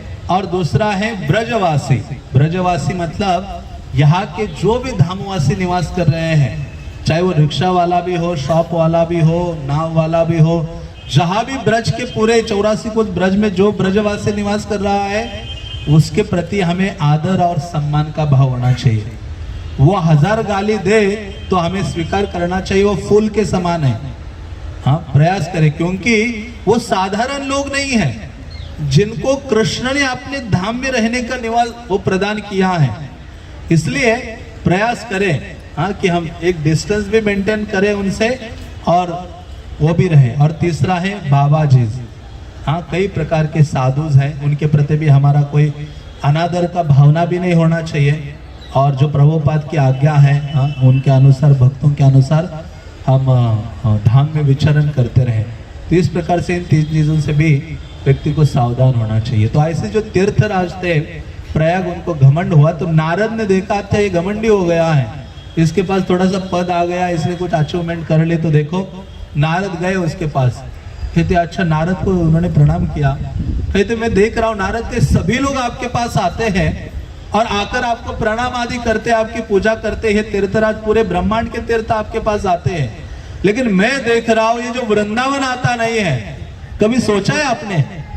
हमारी आदत कभी कभी क्या होती है, जब प्रसाद होता है ना तो उसमें बहुत सारे व्यंजन होते हैं, सब मिल जाए, जितने भी मतलब 15 व्यंजन हो तो 14 मिल जाए, और उसमें से रसगुल्ला या गुलाब जामुन ना मिले और वो आगे चला जाए तो पूरा दिन हमें बिल्कुल ऐसा दिमाग खराब रहता है। हाँ, मतलब वृंदावन यात्रा फेल ही लगती है, अगली बार आएंगे नहीं प्रभु जी के साथ। तो वैसे इनके साथ हो गया। मतलब इन्होंने सोचा कि अच्छा वृंदावन नहीं आता है, तो कहते देखता हूं। नारद कहते कृष्ण को ही पूछो जाकर, ये वृंदावन उन्हीं का ही है और उन्होंने तो आपको ये बनाया है तीर्थराज। तो ये चले गए वृंदावन की ओर आ गए और आकर इनको कहते हैं कि हे प्रभु, आपने तो मुझे तीर्थराज बनाया है, मैं देखता हूँ प्रतिदिन सब तीर्थ आदि सभी आते, मुझे प्रणाम करते, चले जाते, पूजा अर्चना करते हैं, लेकिन ये आपका वृंदावन, ब्रजभूमि वृंदावन नहीं आता है। क्यों नहीं आता है? जैसे बोला ना, तो कृष्ण के आंखों में आंसू ऐसे ना आ गए। मतलब कृष्ण इतने प्रेम करते वृंदावन से, आप नहीं जानेंगे। हाँ, जब कई सारे ऐसा वर्णन आता है ग्रंथों में, कृष्ण अपने प्राणों से अधिक प्रिय ये वृंदावन है। क्यों ये प्राणों से अधिक प्रिय है? क्योंकि यहाँ उनके भक्त निवास करते हैं, क्योंकि भगवान अपने प्राणों से अधिक भक्तों से प्रेम करते हैं। हाँ, इसी कारण से वृंदावन अधिक प्रिय है। इसलिए आप देखो, इस वृंदावन का नाम उन्होंने कृष्णवन, राधावन ऐसे कुछ नहीं रखा। क्या रखा है? वृंदा, जो उनके डिवोटी हैं, भक्त हैं महान, जिनके नाम से अपने धाम का नामकरण उन्होंने वृंदावन किया है। तो इस प्रकार से जब ये बोला उसने तीर्थराज प्रयाग ने, तो भगवान की आंखें ऐसे पानी आ गया, और फिर भगवान को पूरे वृंदावन की लीला स्थलिया या जितने भी उनके दिव्य कार्यकलाप उन्होंने किए थे वो सारे स्मरण हो आ गए। और फिर भगवान उनको बोले, भगवान क्या बोले? धरायाम सर्व तीर्थानाम त्वं कृतस्तीर्थरान्मया किंतु स्वस्य ग्रह शापी न कृतोराट त्वमेव ही। उन्होंने कहा, अरे मूर्ख तीर्थराज, तुम्हें मैंने इस धरा में, पृथ्वी में जो तीर्थ है उनका राजा बनाया है, लेकिन किंतु स्वस्य ग्रह शापी न कृतोराट त्वमेव ही। लेकिन ये वृंदावन मेरा क्या है? घर है। क्या है? घर है। घर का राजा नहीं बनाया तुम्हें। तुम ही क्या करो, यहाँ आकर रोज प्रणाम किया करो, तुम ही यहाँ शुद्ध हुआ करो। इसलिए ये जो तीर्थराज प्रयाग है, ये भी नंदगांव आप जाते हैं तो वहां आकर भी क्या कर रहा था? एक दिन सुबह सुबह लोटपोट हो रहा था धूली में, अपने को शुद्ध करने के लिए। और ये जो कुंभ मेला चल रहा है ना, उसके पीछे भी ये तीर्थराज प्रयाग का भी एक और कथा है। तीर्थराज प्रयाग यहाँ आए थे, और ये जो पानी घाट है, परिक्रमा मार्ग में जगन्नाथ मंदिर आदि है, उसका जो एरिया है, वहां आकर काले थे, पूरे काले पड़ गए थे। तो आकर वहां क्या कर रहे थे? धूल में लोटपोट हो रहे थे पूरा। और जब ये ब्रज की धूली में लोटपोट हो गए, यमुना का जल डाला, मेनली ब्रज की जो धूली है उसमें लोटपोट हो गए, तो वो जो कालापन था उनका वो क्या हो गए? बिल्कुल गोरे हो गए। क्यों? जब उनको पूछा गया तो कहते हैं त्रिवेणी में, या ये कुंभ के समय त्रिवेणी में हजारों लोग आते हैं, स्नान करते हैं, सारे पाप मेरे ऊपर आकर क्या हो जाते हैं? छोड़ देते, मैं काला पड़ जाता हूँ। लेकिन शुद्ध होने के लिए मुझे भी कहाँ आना पड़ता है? वृंदावन आकर ब्रज की धूली में लोटपोट होना होता है। इसलिए कहा गया है, जब आप जगन्नाथपुरी जाते हो तो अधिक आपको क्या करना चाहिए? यहाँ तक जगन्नाथ का प्रसाद खाना चाहिए। कोई इधर उधर की चीज अंदर जाने के लिए जगह ही नहीं बचनी चाहिए। हाँ, जगन्नाथपुरी जाओ तो दो कार्य करो, कंठ भर भर के प्रसाद खाओ जगन्नाथ का, और आंखें भर भर के जगन्नाथ का दर्शन करो। दो ही कार्य जगन्नाथपुरी के लिए है। और जब आप मायापुर जाते हो तो वहां क्या करो? भगवान का नाम संकीर्तन करो। हरे कृष्णा कृष्णा कृष्णा हरे हरे, हरे राम राम राम हरे हरे। हाँ, और यहाँ जब आते हो, वृंदावन आते हो, तो क्या करो? वृंदावन की ये जो रज है, हाँ, उसमें लोटपोट होने का प्रयास करो। ये वृंदावन की जो मिट्टी साधारण नहीं है, कृष्ण की चरण धूली है। क्या है? कृष्ण की चरण धूली। शास्त्र कहते हैं कि वृंदावन वो स्थान है, हाँ, जहां कृष्ण ने सभी जगह जूते चप्पल यूज किए हैं। मानो वो द्वारका गए तो राजा थे, चप्पल जूते पहनते थे वहां राजा के वेश में। लेकिन बाकी मानो राम भी अयोध्या में पहना करते थे। लेकिन एक ही ऐसा धाम है जहां कृष्ण ने क्या नहीं पहने? जूते चप्पल कुछ नहीं पहने, बल्कि उनकी माता लाके दे रहे थे, लेकिन उन्होंने कहा नहीं पहनूंगा। हाँ, तो ब्रज का ये जो ब्रज भूमि है, यहाँ एक इंच भी ऐसा स्थान नहीं बचा है कि जहां कृष्ण ने अपने चरण नहीं रखे। ये भावना हमेशा रहनी चाहिए कि जहां जहां मैं पांव डाल रहा हूं, वहां वहां कृष्ण के क्या पड़े हैं? चरण पड़े। वहां वहां की धूली हमें अपने मस्तक आदि में लगानी चाहिए, और आलसी नहीं होना चाहिए उनकी धूली में प्रणाम आदि करने के लिए। हाँ, हम गंदे नहीं होते हैं, हम दिल्ली में गंदे ही हैं। चाहे रोज स्नान कर रहे, सेंट लगा रहे, कितना मेकअप कर रहे, वो गंदे ही हम। वास्तव में शुद्ध कहाँ हो जाते हैं? वृंदावन जब आते हैं और यहाँ की मिट्टी में लोटपोट हो जाते हैं। वो वास्तव में शुद्धि है, वो वास्तव में हम पवित्र हो जाते हैं। तो इस प्रकार से जो वृंदावन धाम है वो सबको पवित्र करता है। और यहाँ शिव जी ने, उद्धव आदि है, ब्रह्मा आदि है, सभी ने यही कामना की है कि मुझे क्या करना है, यहाँ कोई एक स्थान दे दो। उद्धव इतने बड़े थे, उन्होंने कहा मुझे एक लता पता बना दो इस वृंदावन में, जहां मैं रहूं और गोपिकाएं आए और मेरे ऊपर से चले सारे ब्रजवासी गण, तो ये चरण धूलि मुझे प्राप्त हो जाए। तो ऐसा ये वृंदावन है। वृंदावन 12 वनों से बना हुआ ये वनों का समूह है। 12 वन है, उनमें से एक वन का नाम क्या है, वृंदावन है। और सारे वनों को मिलाकर भी क्या बोला जाता है, वृंदावन बोला जाता है। तो यमुना के पश्चिम में 7 वन है, उनके नाम मैं लेता हूं। एक है मधुवन, तालवन, कुमुदवन, बहुलावन, काम्यवन, खादिरवन और वृंदावन। तो यमुना के पश्चिम में हम हैं, तो जहां ये 7 वन है। और यमुना के पूर्व की ओर 5 वन है, भद्रवन है, भांडिरवन है, बेलवन है, लोहवन है और महावन है। तो इस प्रकार से ये 12 वन है, बल्कि 12 ही वन नहीं है, हमारे कई सारे आचार्य हुए। एक है गोपाल भट्ट गोस्वामी के बाद एक नारायण भट्ट, जिन्होंने बरसाना में राधा रानी को जो आप देखते हो उन्होंने प्रकट कराया है। कल हम उनके बारे में विस्तार से सुनेंगे वहां की। लेकिन वो ऐसे आचार्य हुए हैं जिन्होंने सबसे ज्यादा वनों को यहाँ ढूंढ के निकाला है। तो कई सारे वन यहाँ हैं। और भागवतम सरल भाषा में वृंदावन को कहता है, वृंदावनम सर्वकालम सुखावह। मेरे पीछे बोलिए, बोलिए, वृंदावनम सर्वकाल सुखावह। ये शुकदेव गोस्वामी के शब्द है भागवतम के 10वें स्कंद में। वो कहते हैं कि वृंदावन को तो ये 3 ही शब्द में बोला जा सकता है, वृंदावनम सर्वकालम सुखावह। यही तो कारण है कृष्ण यहाँ आकर निवास किया है कि वृंदावन हर समय के लिए सुखावह है, आनंदमय है। इसलिए जब हम कहीं भी घूम के सभी जगह जाकर भी जब वृंदावन आते हैं तो हमें ये सुख का अनुभव होता है। इसी कारण से कहा गया है कि कृष्ण कहते ये पूरा ब्रज भूमि मेरा क्या है, शरीर है, और उसका ये जो रीढ़ की हड्डी ये यमुना है। तो इस प्रकार से वृंदावन धाम का कई प्रकार से वर्णन आता है। यदि कोई व्यक्ति वृंदावन आकर भक्तों के समेत वृंदावन में भ्रमण करता है तो उसके हृदय में जो भोग करने की भावना, ये जगत को भोगने की जो भावना है वो क्या हो जाती है, खत्म हो जाती है। तो इसी कारण से ये जो वृंदावन है उसका हमें लाभ उठाना चाहिए और सदैव ये जानना चाहिए कि कृष्ण को सबसे अधिक प्रिय है। भगवान अपने वृंदावन से बहुत अधिक प्रेम करते हैं। बल्कि वृंदा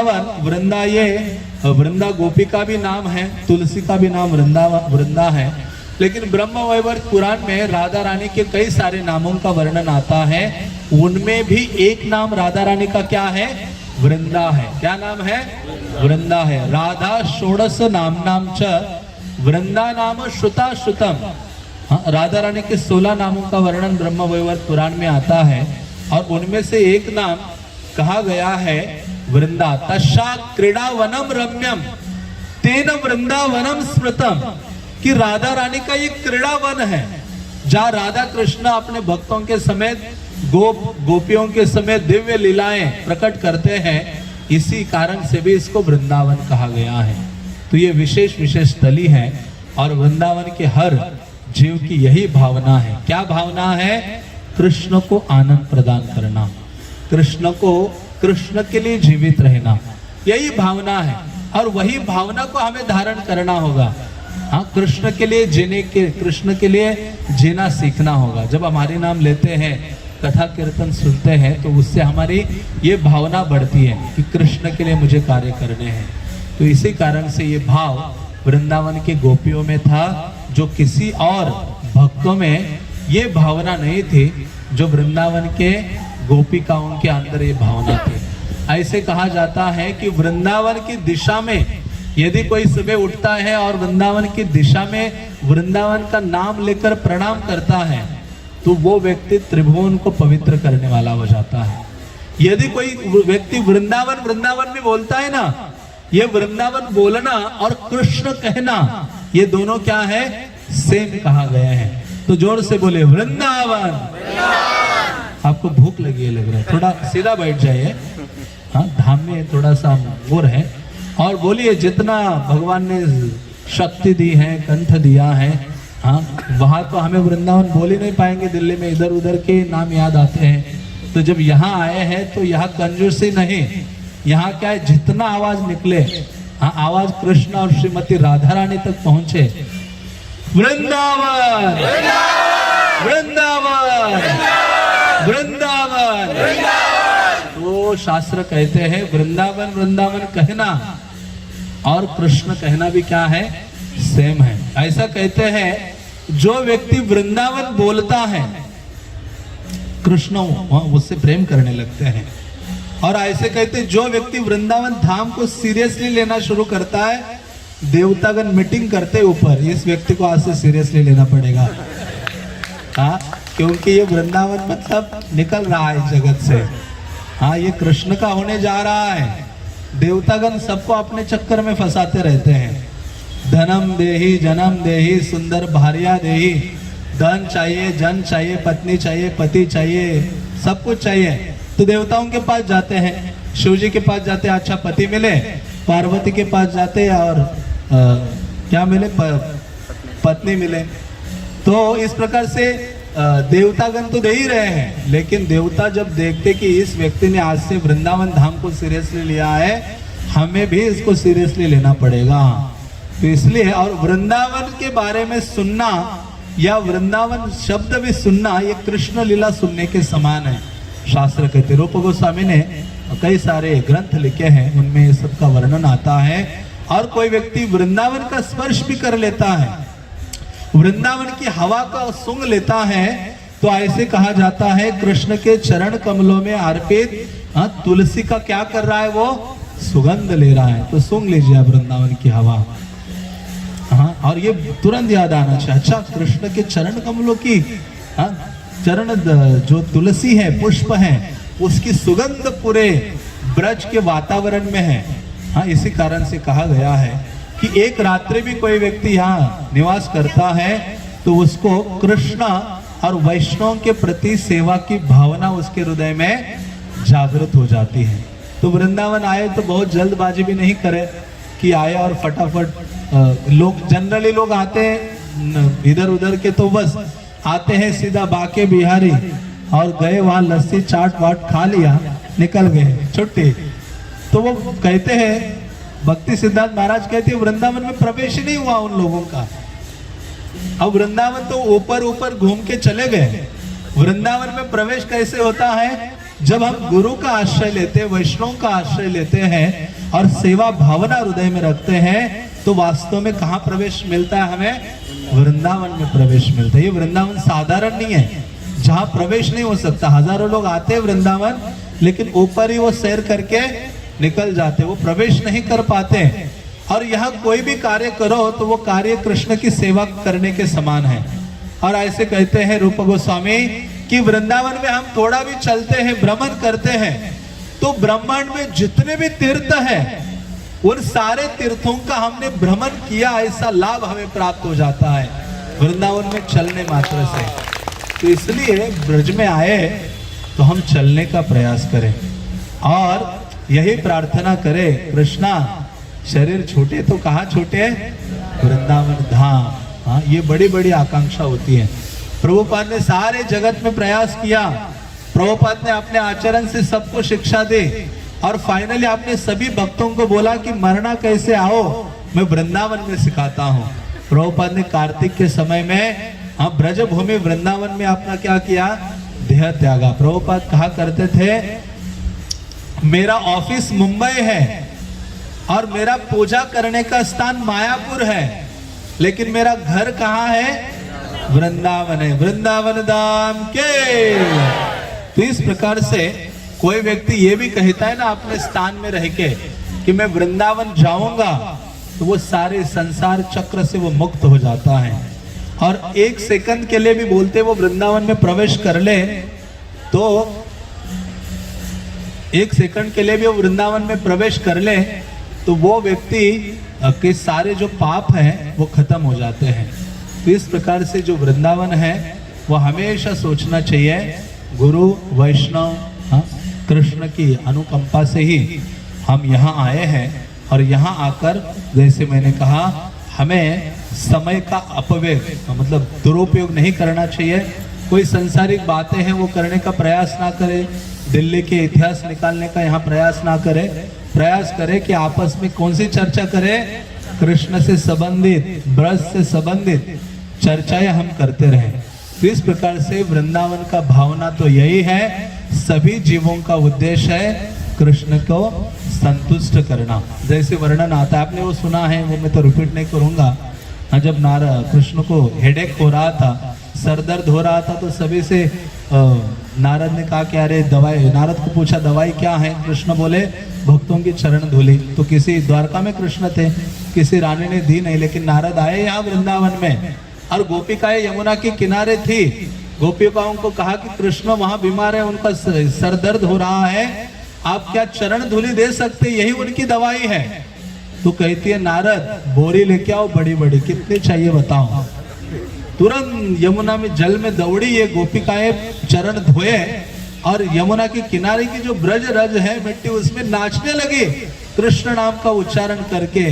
नारद झुक गए उनके चरणों में, कहने लगे, क्योंकि द्वारका की रानियां तो कहते पाप लगेगा, हमारे चरणों की धूली देंगे हम कृष्ण को, लेकिन गोपियां कहते हम मरने के लिए भी तैयार हैं यदि कृष्ण आनंदित हो जाएंगे, सुखी हो जाएंगे, प्रसन्न हो जाएंगे।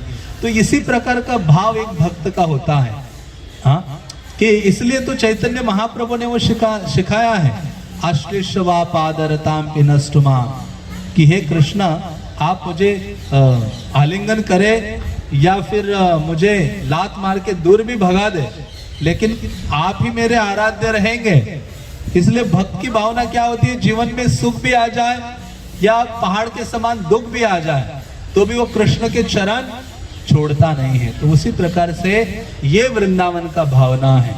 हाँ, बल्कि वृंदावन के जो गोप और गोपिकाएं हैं वो सूर्य और चंद्र की आराधना करते हैं केवल इसलिए कृष्ण को देखने के लिए। जैसे भगवान के जो गोप सखा है, मंडली भद्र है, सुबल आदि है, ये सखा चंद्र सरोवर में जाते चंद्र की पूजा करते हैं, इसलिए नहीं कि जीवन और सुख अधिक लाभ मिले, हेल्थ वगैरह ठीक हो जाए, वो केवल इसलिए चंद्र की पूजा करते कि चंद्र तुम जरा जल्दी 1 मिनट पहले उदित हो, मतलब उग जाओ, जल्दी आ जाओ, ताकि सूर्य 1 मिनट पहले आएगा और 1 मिनट पहले हम किसका दर्शन करेंगे, कृष्ण का दर्शन करेंगे। हाँ, सखागण, ये भावना होती थी। और राधा रानी और सखिया सूर्य की पूजा करने के लिए जाते थे, इसलिए जाते थे कि तुम 1 मिनट पहले क्या हो जाए, अस्त हो जाओ सूर्य, ताकि चंद्र जल्दी आ जाएगा, हम दिव्य क्रीड़ाएं कृष्ण के साथ कर सकते हैं, हाँ, कृष्ण को देख सकते हैं। तो वो तो ऐसी भावना है ब्रज में। तो इसलिए सबका जो उद्देश्य है ब्रज भावना का वो यही है, कृष्ण को प्रसन्न करना। और इस वृंदावन में हम वैसे नहीं आ सकते, भौतिक भोग भावना को लेकर नहीं आ सकते। इसलिए कहा गया है कि विषय छाड़िया कबे शुद्ध हमें मन, कबे हम हेरिबो श्री वृंदावन। नरोत्तम दास ठाकुर हमें कहते हैं, कब मेरा मन विषय आदियों को छोड़ देगा इस संसारिक, और कब वो शुद्ध होगा और तब मैं वृंदावन को देख पाऊंगा। तो इसलिए जैसे भी हम हो, लेकिन हम प्रभुपाद ने दी हुई जो विधि है उसको करते रहेंगे तो शुद्ध हो जाएंगे, और इस वृंदावन को हम क्या कर सकेंगे, दर्शन कर सकेंगे। इसलिए हाँ, ये कृपा से ही हाँ संभव है।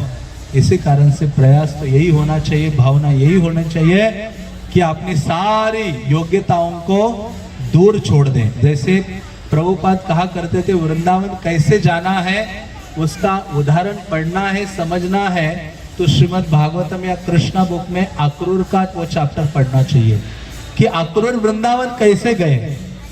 हाँ, प्रभुपाद कहते वो पढ़कर वृंदावन आना चाहिए। प्रभुपाद किसी ने पूछा, हाँ, प्रभुपाद हैदराबाद में थे उस समय, प्रभुपाद ने कहा हैदराबाद की मिट्टी और वृंदावन की मिट्टी में बहुत अंतर है। हैदराबाद की जो मिट्टी है वो भौतिक है, लेकिन वृंदावन की जो रज है वो क्या है, आध्यात्मिक है। उस रज से भी आप कुछ प्रार्थना करोगे भक्ति के लिए, वो रज आपकी उस प्रार्थना को, इच्छा को पूर्ति कर देंगे, इतनी पावरफुल है। तो इसलिए प्रभुपाद ने कहा वृंदावन रज विशेष है।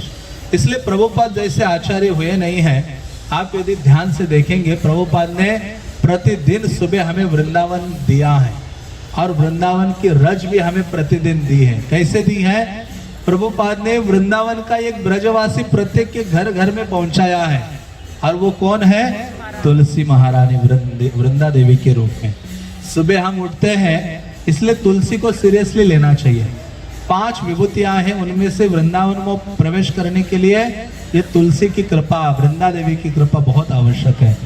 कहते कि ये ब्रजवासी वृंदा देवी तुलसी हर एक के घर में है, इसलिए तो कहा गया है कि तुलसी के निकट हरि नाम लो, तुलसी के निकट जप करने का प्रयास करो। और तुलसी की जो मिट्टी है ना, वो वृंदावन की रज है। वृंदावन की रज और तुलसी के चरणों की मिट्टी में शास्त्र कहते कोई अंतर नहीं। इसलिए तो हम उठाकर कहाँ लगाते हैं? अपने माथे में लगाते हैं, रोज ब्रज रज लगाते हैं। तो ये भावना हमारी रोज होनी चाहिए, और इसी भावना से तुलसी देवी वृंदा देवी को भी हमने अप्रोच करना चाहिए। तो जब हम वृंदावन आते तो उपाधि त्याग देनी चाहिए। मैं इतना पढ़ा लिखा हूँ, मैं धनवान हूँ, मैं ये योग्य हूँ, मैं ये पद है, ये सारे पद हम दूर फेंक के आने चाहिए। सारी उपाधियां छोड़कर एक साधारण सेवक की भावना से वृंदावन में आना चाहिए। इसलिए महाप्रभु ने कहा गोपीर भर्तुर पद कमलयोर दास दासानु दास। मैं तो गोपियों के चरण कमलों के दास के दास के दास का दास हूं। जब हम भक्तों के बीच में होते तो यही भावना से हमें व्यवहार करना चाहिए। मैं तो एक सेवक हूं, मुझे तो कृपा की आवश्यकता है। जिस भक्त की ये भावना होना मुझे भगवान की, भक्तों की कृपा की आवश्यकता है, उसके लिए कृष्ण भक्ति, भगवान का जो धाम है बहुत सरल हो जाता है, और भगवान का धाम उसको रिवील हो जाता है, प्रकट होने लगता है। हाँ, वो साधारण नहीं देखता। एक बार एक शिष्य और एक गुरु वृंदावन में आए, और वो गुरु चल रहे थे आगे, शिष्य पीछे चल रहा था, लेकिन गुरु जो चल रहे थे वो ऐसे कूद कूद के चल रहे थे, जंप मार मार के। तो देखा, और शिष्य भी नीचे देख के चल रहा था, अच्छा ये गुरुजी ऐसे कूद कूद के कैसे क्यों चल रहे हैं? तो शिष्य ने पूछा गुरुजी आप ये कूद कूद के क्यों चल रहे हैं? गुरुजी ने कहा अरे तुम्हें दिखाई नहीं दे रहा है, यहाँ सब जगह कमल के पुष्प ऐसे दिख रहे हैं मुझे, मेरा पाँव किसी के ऊपर ना पड़े इसलिए मैं जा रहा हूँ। और लेकिन शिष्य को क्या दिखाई दे रहा था? भैंस का गोबर ऐसा बड़ा बड़ा पड़ा हुआ दिख रहा था। तो कहते ये दृष्टि है। हाँ, गुरु क्या देख रहे थे? सब जगह कमल पुष्प देख रहे थे ब्रजभूमि वृंदावन में, और शिष्य को तो वहां गोबर आदि नजर आ रहे थे। इस प्रकार से हमारा दृष्टि बहुत तुच्छ है। तो आध्यात्मिक गुरु की कृपा से ही वृंदावन धाम रिवील होता है। तो उनकी सेवा और उनके आदेशों को हम निभाते रहेंगे तो ब्रजभूमि वृंदावन हमारे लिए सरल हो जाएगा, और बिना सेवक की भावना से ब्रजभूमि के इस मिट्टी में लोटपोट हो जाएंगे। हाँ, तो हम भी, हमारे हृदय में भी भगवान का नाम रूप गुण लीला जागृत हो सकता है। तो इसलिए कहते क्यों वृंदावन आना चाहिए? पहली चीज है कि हमारी जो ये कीचड़ युक्त जो चेतना है उसको शुद्ध करने के लिए वृंदावन धाम आना चाहिए। दूसरा, वृंदावन धाम आना चाहिए वैष्णवों के कृपा को प्राप्त करने के लिए। और तीसरा क्यों? क्योंकि चैतन्य महाप्रभु यहाँ आए थे। भक्ति विनोद ठाकुर कहते हैं गौरा अमान जे सब स्थाने करेलो भ्रमण रंगे से सब स्थान हेरिबो आमी प्रणय भक्त संगे। कहते मैं वहां जाने के लिए तैयार हूं जहां जहां मेरे गौरांग महाप्रभु गए हैं। कैसे जाऊंगा? हाँ, उस धाम से प्रेम रखने वाले भक्तों के साथ जाऊंगा।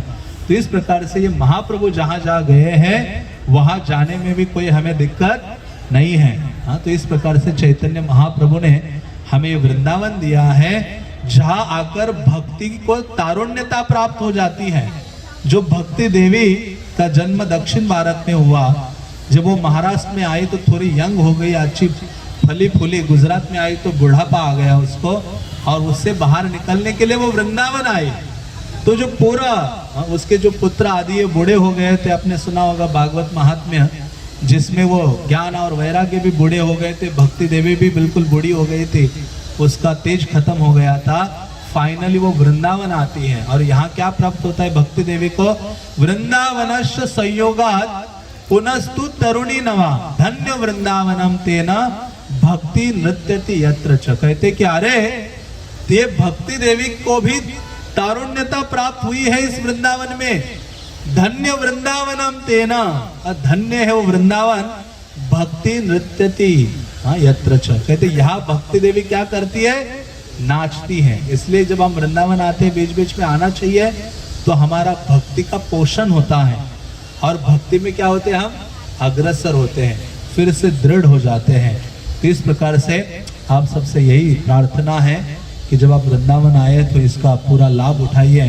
कहने के लिए तो कई चीजें हैं। चैतन्य महाप्रभु ने रामानंद राय से एक प्रश्न पूछा था। उन्होंने पूछा था सर्वत्यजे जीवेर कर्तव्य कहा वास।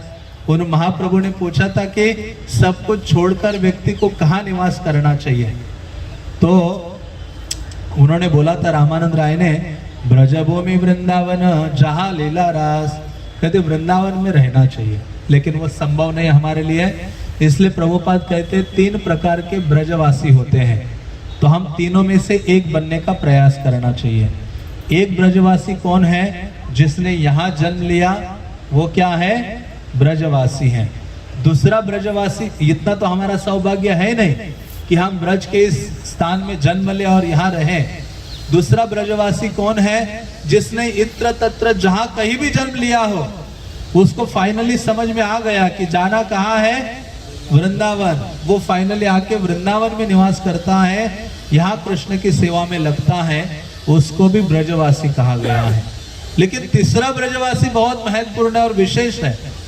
हाँ, प्रभुपाद कहते चाहे हमारा ये दोनों भी सौभाग्य नहीं है, हाँ हमारे अंदर उतनी योग्यता भी नहीं है, हाँ क्योंकि धाम में आने के लिए एक अधिकार और एक योग्यता की आवश्यकता है। तो तीसरा ब्रजवासी कौन है? इस वृंदावन धाम से दूर निवास करता है, लेकिन वहां निवास करते हुए वृंदावन धाम को अपने हृदय में रखा है और वृंदावन के वियोग में वृंदावन धाम की सेवा में लगा रहा है। वहां निवास करते हुए उसको क्या कहा गया है? श्रेष्ठ ब्रजवासी कहा गया है। तो प्रभुपाद ने कहा ये तीसरा ब्रजवासी बनने का प्रयास करो और हम ब्रजवासी हो सकते हैं। तो इस प्रकार से ब्रजवासी होने का अपॉर्चुनिटी श्रील प्रभुपाद और गुरुजनों की कृपा से हमें मिला है। तो जब तक ये जीवन है, जब तक हमारा स्वास्थ्य ठीक है, सांस चल रही है, तब तक हमें ये प्रयास करना चाहिए। और आप बहुत भाग्यवान हो, आप ब्रजधाम वृंदावन आए हो। देवतागण यहाँ आने के लिए तरसते हैं, हजारों हजारों लोग विदेशों से आने के लिए तरसते हैं। दिल्ली तो बहुत नज़दीक है, हाँ वहाँ से निकलो तो यहाँ 2 घंटे में पहुँच जाता है व्यक्ति। हाँ, तो ये विशेष दिन भी चल रहे हैं, पर्व कुंभ मेला है, हाँ कुंभ बैठक आपने पढ़ा होगा कई बैनर और सुना भी होगा। तो ये विशेष है वृंदावन में। बाकी जगह आप सुने होंगे कि वृंदावन बाकी जगह 4 स्थान, हरिद्वार, उज्जैन, नासिक और जो प्रयाग है, हाँ इलाहाबाद, वहाँ ये 4 जगह कुंभ होता है। जब देव और असुर का संग्राम हुआ था, धन्वंतरी कुंभ जो कलश है, कुंभ शब्द का अर्थ होता है कलश, तो वो जो कलश है, कुंभ है, कलश लेके जब आए धन्वंतरी निकले अमृत का, तो फिर वो लड़ाई वगैरह हो रही थी, तो गरुड़ा ने वो लेकर 4 जगह भ्रमण किए, तो वहाँ को अमृत के कुछ बूंदे ऐसे कहा जाता है गिरा है, तो उस स्थान में कुंभ होता है। तो प्रभुपाद कहते भौतिकतावादी कुंभ के लिए वहाँ जाते हैं, कुछ भौतिक पुण्य वगैरह अर्जन करने के लिए।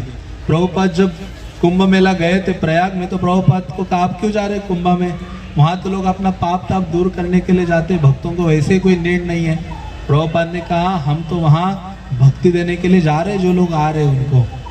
तो लेकिन वृंदावन का कुंभ विशेष है, वो गरुड़ की लीला नहीं है, उस समय गरुड़ यहाँ आए नहीं थे। लेकिन जब गरुड़ की माता को शाप मिला, दासत्व प्राप्त हुआ था, और इस सर्पों की माता कद्रू शायद उनका नाम था, उनसे मुक्त कराने के लिए, शाप से मुक्त करने के लिए, दासत्व से मुक्त कराने के लिए उसने कहा था कि जो अमृत स्वर्ग में है वो लेके आ जाए ये गरुड़, और मेरे जो पुत्र हैं सर्पों को दे दे। इसलिए गरुड़ जी गए और इंद्र के वहां से अमृत का कुंभ कलश लेके आए तो वो पहले वृंदावन आए, और वृंदावन आकर कहाँ बैठे, जहाँ एक कालिया ध है ना परिक्रमा मार्ग में, वहां बैठे और वहां उस कुंभ को रखा। जब कालिया का विष के द्वारा आसपास के सारे पेड़ पौधे सब कुछ विष से भर गए थे, नष्ट हो गए थे, लेकिन आप कृष्णा बुक में पढ़ते प्रभुपाद ने लिखा है कि एक वृक्ष नष्ट नहीं हुआ था, उसको अमृत प्राप्त हुआ था। कब हुआ था? ये घटना थी कि ये जो लेके आए थे कुंभ, जो गरुड़ है वहां लाए और वह आराम से रखा। बाकी समय जो 4 स्थानों में तो लड़ाई के चक्कर में भाग रहे थे, यहाँ आराम से रख दिया और ये बैठ गए धाम में गरुड़ जी। इसलिए कुंभा बैठे थे यहाँ आराम से, इसलिए बैठक शब्द या कुंभ मेला के उस साइन बोर्ड में यूज होता है। तो यहाँ वो बैठे आराम से, यमुना में स्नान आदि किया, प्रार्थना किया, आचमन किया, सब कुछ किया, और फिर वो अमृत उस पेड़ को प्राप्त हुआ वहाँ। और जब कालिया आया तो वो पेड़ जीवित था जिसके ऊपर कृष्ण चढ़े, और क्या किया, कालिया को दंडित करने के लिए उसी पेड़ से भगवान ने कालिया ध में छलांग लगाई थी। तो यही कारण था, यहाँ ये बाकी जगह कुंभ कहते हैं और यहाँ क्या कहते हैं, महाकुंभ कहते हैं। तो जो बाकी 12 सालों में आता है तो वहाँ 12 दिन वो युद्ध चला था उन सब का, देवता और असुरों का, इसलिए उनके 12 दिन और हमारे 12 साल होते हैं, इसलिए 12 साल के बाद क्या ये कुंभ मेला आता रहता है। तो यहाँ तो बहुत विशेषता है, हाँ वो कुंभ तो ये कारण है, लेकिन वैसे ही यमुना इतनी पवित्रतम है, धाम है, कुंभ मेला का पर्व है, सभी योग इतने बढ़कर हैं, क्योंकि यमुना कोई साधारण नहीं है। गंगा भी आके जिनके चरणों में प्रार्थना करते कि हे मेरी बहन मुझे भी वृंदावन में स्थान दे दो ना, गंगा भी रोती है, मैं तो कृष्ण भगवान के चरणों से निकली लेकिन उनका चरण छोड़ के भाग रही हूँ। लेकिन कृष्ण तो आप में ही आनंद लेते हैं, दिन रात कृष्ण कहाँ जल क्रीड़ा करते हैं, यमुना में करते हैं। एक दिन ऐसा नहीं है कि कृष्ण ने जल क्रीड़ा नहीं की, इसलिए कहते हैं यमुना सर्वोच्च सारी नदियों में श्रेष्ठ है। और वो प्रार्थना करते गंगा कि आप मुझे कुछ कृपा करो, तो आपने बहन पर कृष्ण को थोड़ा सा बोल के कृपा किया, इसलिए ये गंगा भी ब्रज में निवास करती है। कहाँ निवास करती है? मानसी गंगा के रूप में, वहाँ गोवर्धन के पास। तो इसलिए यमुना वो है जहाँ गंगा से तो गंगा ने चरणों का स्पर्श किया है, लेकिन यहाँ कृष्ण के सर्वांग का स्पर्श यमुना को प्राप्त हुआ है।